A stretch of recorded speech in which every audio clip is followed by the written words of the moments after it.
So again, thank you for joining. I know uh, it'll be in pretty much a haste, but we'll try to cover as many uh, Sure, questions as possible. sure.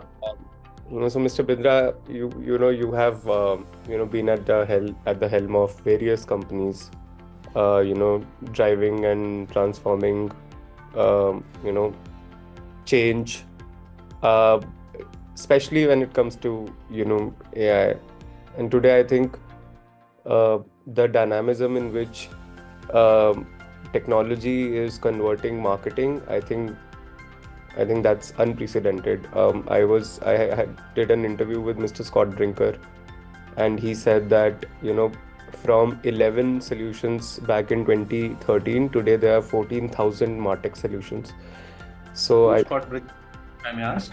Scott Brinker is one of the leading Martech influencers in the world. He's also the vice president of Martech at HubSpot Global. Oh, I understand. Okay, got it. Yes.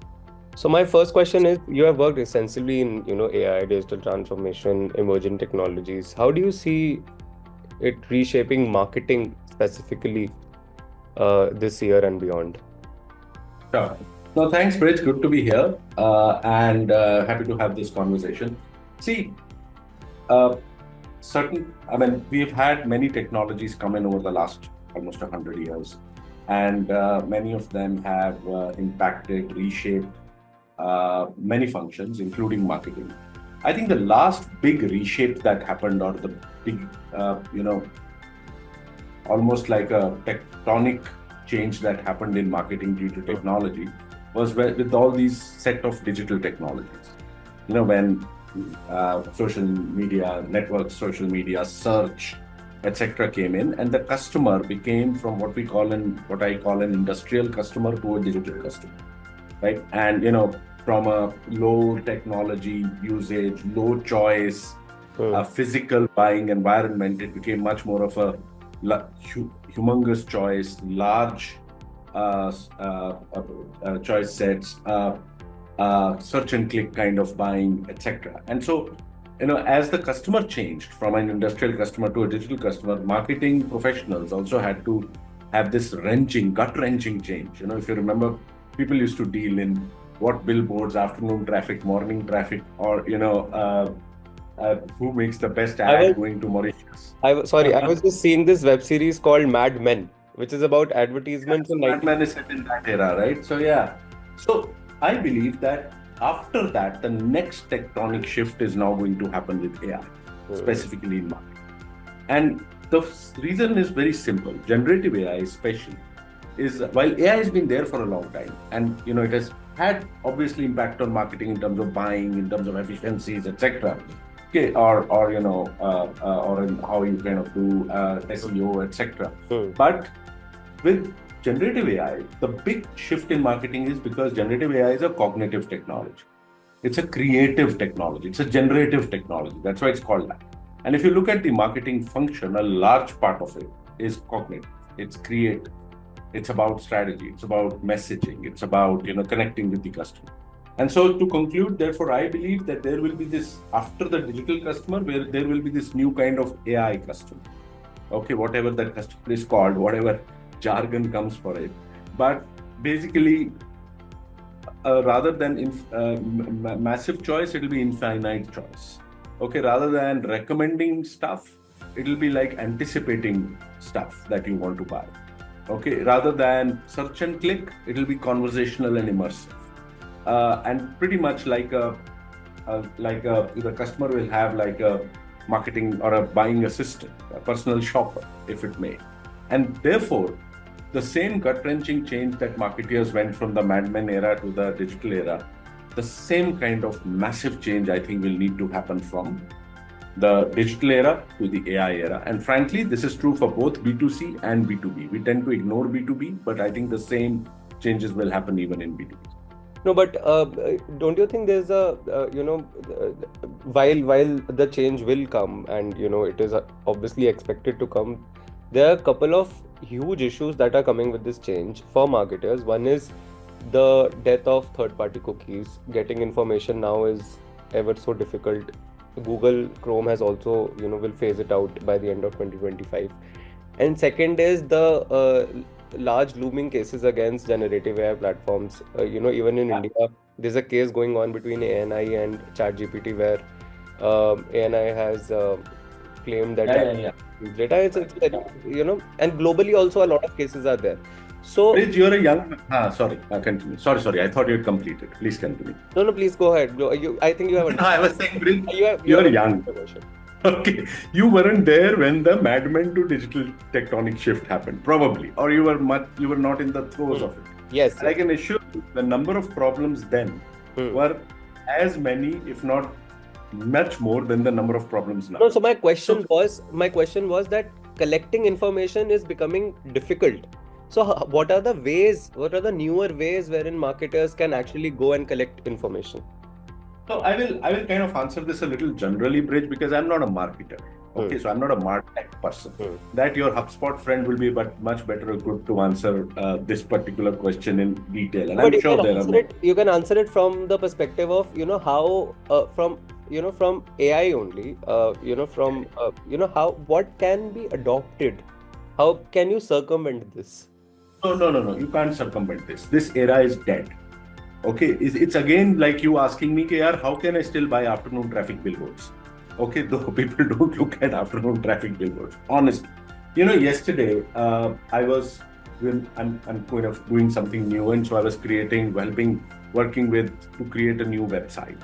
Okay, and everyone was telling me, nahi, ye naam nahi rakho, keep this name because this is what Google, picks up and how Google's algorithm tags this. And I'm like, guys, fine. Maybe for the next 2 years, fine. Okay.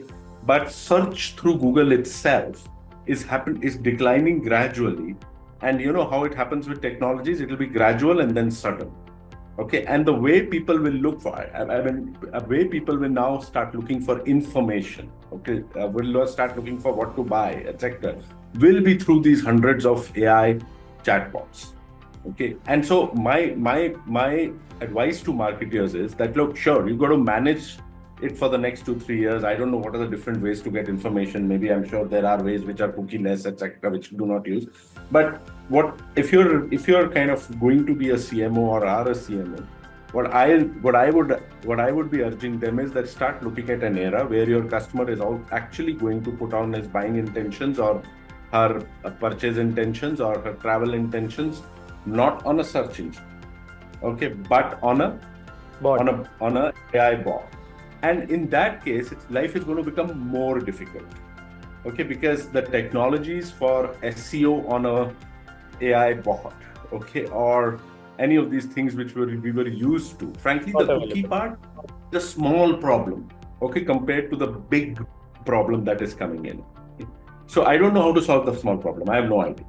Okay, but I want us to look at the big one. And by the way, there are startups coming in, Andreessen Horowitz, etc., bunches of startups coming in who will be trying to solve this problem for how do you kind of capture the AI chatbot customer, because that's where traffic will move to. The trend has already started.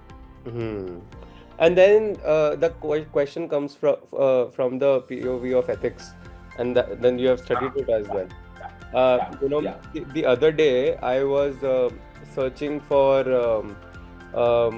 something on Blinkit, and suddenly when I go to Flipkart, that particular thing already is in the search box of Flipkart, and that spooks me out. And Blinkit and Flipkart are not related at any level whatsoever in the imagination, but then there is information sharing which is happening. Similarly, you are thinking of something and suddenly Instagram pops it out, with an ad. So while predictive marketing now is becoming the new fad, where does ethics come in? And if you So I'm very glad you answered that question. And in fact, I missed answering that in the earlier part also. You had talked about the whole copyright issues, etc., right?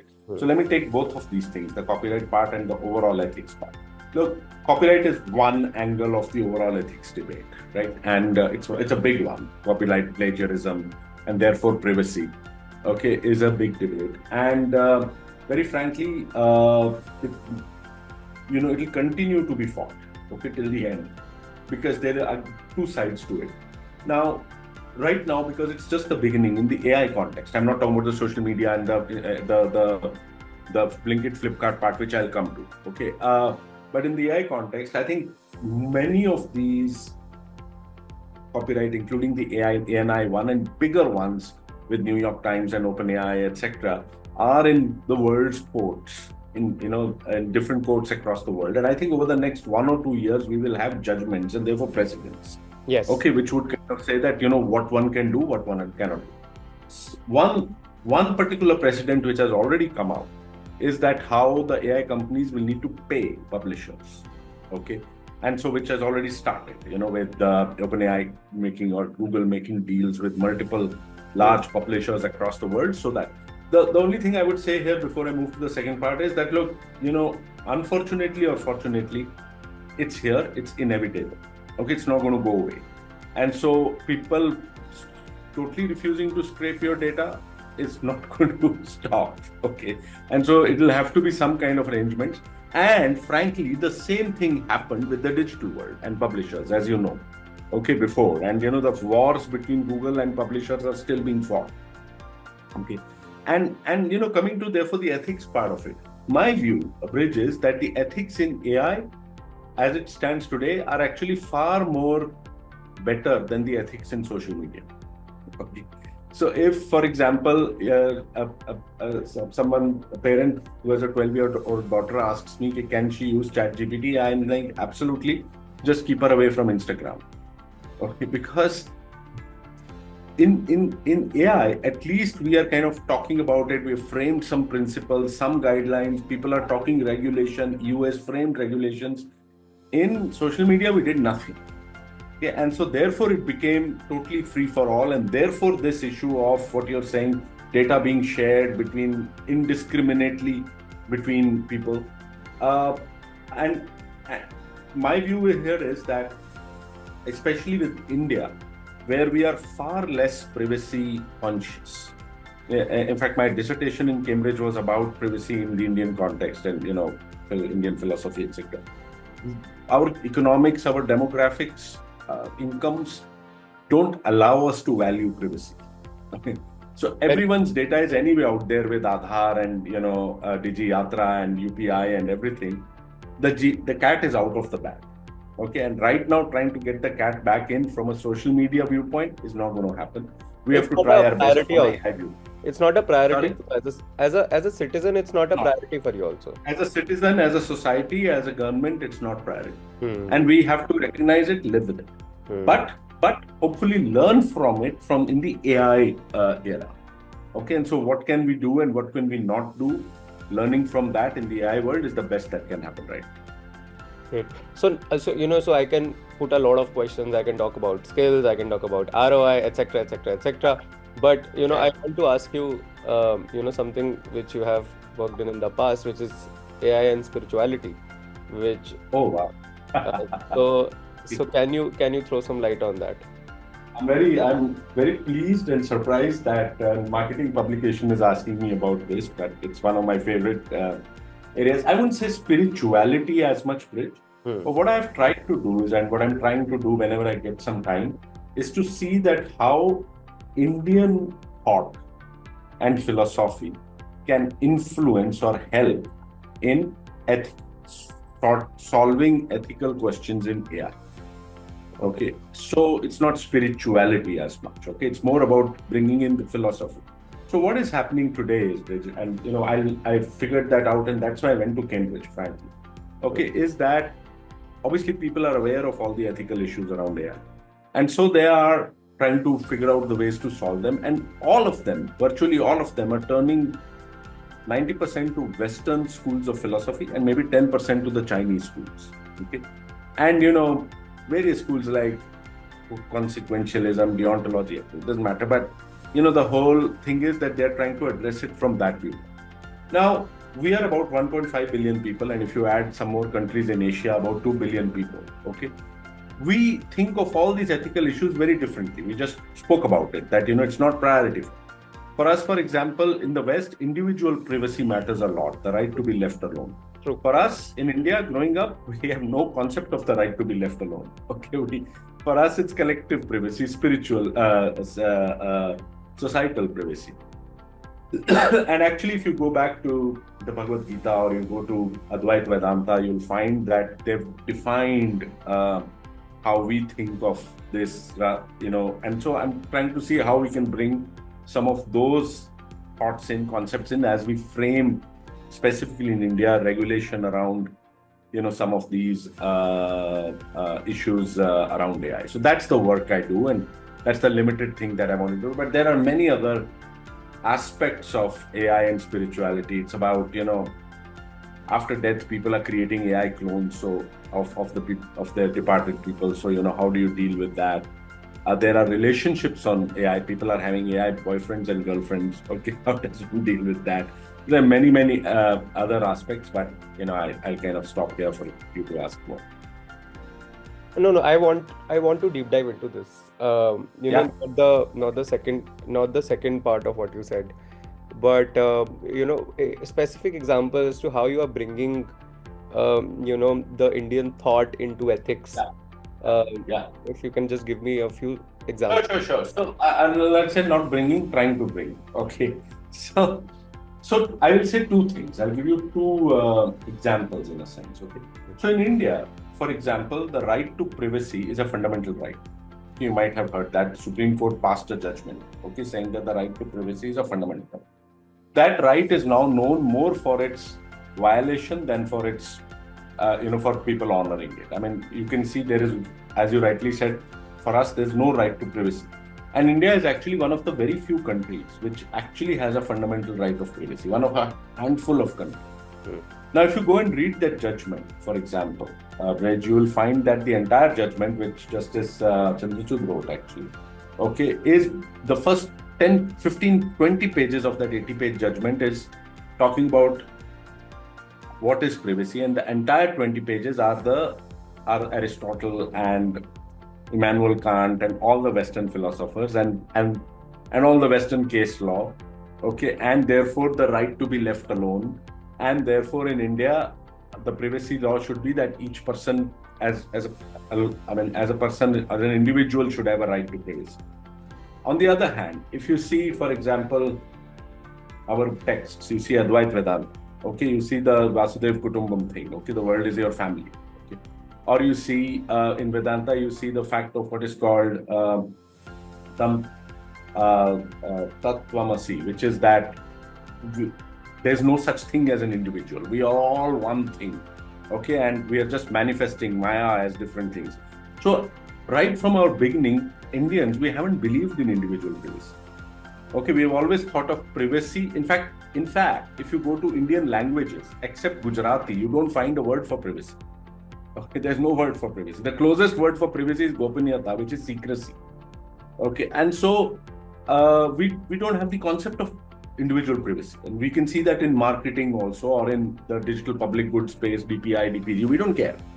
But what we care about is family privacy or societal privacy, collective privacy.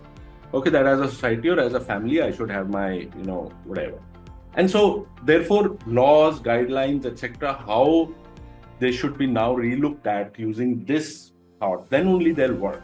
Okay, people will actually work with them rather than, just totally ignore. The second quick one is that the second thing which I write a lot about, I'm trying to push in various places, is this concept of what I call Jan AI rather than Gen AI. Okay. And basically Jan AI, which is basically how you take Gen AI to the masses, the same way as you took DPI, DPG to the masses. 1.4 billion people now use digital. Okay, but out of 1.4 billion, I think 1.4 million probably use AI. And how do you, therefore, we've done it before, and how through a digital public good you take generative AI to 1.4 billion Indians is the other direction of work in a sense. So, yeah. Yeah, so I think you were hard pressed for 11:40, and it's 11:40. I have another 4-5 minutes, but that's okay. Yeah, that's no, so I have a lot of questions. I mean, again, we can meet again. Yeah, not a problem. okay. I didn't get that. I said we can do another session if you want, Yes, so not a yes, problem. yes. So I think I'll end with your book. If you were to write a sequel to it. A lot of, yeah, it's weird. The book Tech Whisperer, right? Yes. Yeah, it's weird because in Tech Whisperer, Bridge chapter 13 actually is a chapter on AI written by an AI. Oh, Okay, and this was yeah, and that was its big selling point, I believe. And this was in 2018. This was pre-GPT days. And Bridge, it took me 7 months to write that create an AI through what was called natural language programming, working with a US-based AI firm, paying money, okay, to kind of create write a chapter. 7 months, and useless chapter if you read it. Okay. Chapter 12 is a chapter on AI written by a human being, which is me, and people felt very happy comparing the two. Okay, I repeated the same experiment about 18 months back, this time using GPT-4, not even the latest GPTs. I mean, GPT-4 is, as you know now, Purana, old. And yeah. it took me 22 minutes. 22 Okay, months. from minutes. Minutes. Okay, minutes. That's also because I was on the free version, so I did not have the context length. Okay, so otherwise it would have taken me 10 minutes or less. So one way to measure progress between 2019 and 2023, which was last year, is 7 months crashed into 22 minutes, and the quality almost human-like, unlike in the last time. Okay, and so why I'm saying this to you is that, look, it's very, very difficult to write a book on AI, a sequel. A lot of people have been asking me to write the AI Whisperer now. Okay, the sequel, because things are moving so fast that by the time you publish a book, it's kind of Yes, obsolete. absolutely, Having absolutely. said that, I am co-authoring a book right now and would be releasing it in June. Okay, which is on something which we can talk about, which later maybe, which is on a very big passion area of mine called AI literacy. Okay, about how each of us need to become AI literate. But it's not a sequel to the Tech Whisperer. It's another thing. Sequel to the Tech Whisperer, hopefully someday when AI settles down a bit. Wonderful. So I think so tomorrow we have a webinar on surviving the revolution, the skills marketers need to know. So I think that will clearly resonate with what you are trying to write on, because I think considering I only cover marketing technology, bringing in marketers. So we have a fortnightly webinar which is every Thursday. Nice. So the later versions, I'd love to have you as a speaker as well, perhaps next. Sure. No, we can do that. Just to kind of complete this thought, Bridge, I've done a lot of work on how to use generative AI for B2B marketing. Okay. Okay, and for account-based marketing. Okay. Why I've done this is because everyone tends to focus on B2C. Okay, and there's a lot there also, but I believe that there's a lot in B2B also. So yeah, happy to talk about that, both of these, as we go forward. Great. So I think we'll continue this conversation later. And thank you so much for your time. A lot of new perspectives. Thank you. And all the best for your book. Thank you very much. Good talking to you, and look forward to. Thank you so much. Bye-bye.